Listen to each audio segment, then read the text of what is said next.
আজ আমি আপনাদের একদম দোকানের মতো লস্যি রেসিপিটি বানিয়ে দেখাবো। আমি নিরুপমা কিচেনে সবাইকে স্বাগত। লস্যি বানানোর জন্য ঘরে পাতা 500 গ্রাম দই নিয়ে নেব। আমি ওপর থেকে দইয়ের মালাইটা চাকু দিয়ে কেটে ফ্রিজে দিয়ে আমি একটু ঠান্ডা করে বরফ বানিয়ে নেব। দইটা ঘরে পেতেছিলাম, আমি তাই ঘরে পাতা দই দিয়ে লস্যিটা বানাচ্ছি। আপনারা বাজার থেকে দইটা কিনে ব্যবহার করতে পারেন। আমি 2 গ্লাস লস্যির জন্য 5 ডাবুর দই ব্যবহার করলাম।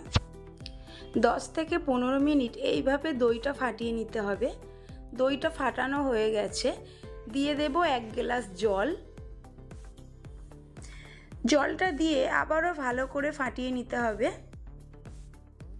পরিমাণ মতো দিয়ে দিলাম বিট লবণ, আর পরিমাণ মতো দিয়ে দিলাম চিনি, আর অল্প পরিমাণে দিয়ে দিলাম গোলাপ জল।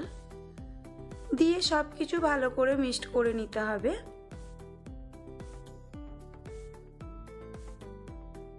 লস্যি রেডি হয়ে গেছে, এবার গ্লাসের মধ্যে পরিবেশন করে নেব।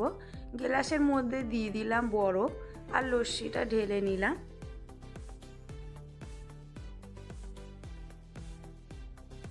দইয়ের মালাইটা ফ্রিজে বরফ জমতে দিয়েছিলাম, ওপর দিয়ে দিয়ে দিলাম দইয়ের মালাই, আর পরিমাণ মতো দিয়ে দেব জলজিরা, আর কয়েক টুকরো দিয়ে দেব পেস্তা বাদাম। তৈরি হয়ে গেল খুব সহজেই আমাদের আজকের রেসিপি লস্যি। রেসিপিটি কেমন লাগলো অবশ্যই জানাবেন। আমার চ্যানেলে নতুন বন্ধু হয়ে থাকলে চ্যানেলটি সাবস্ক্রাইব করার অনুরোধ রইল।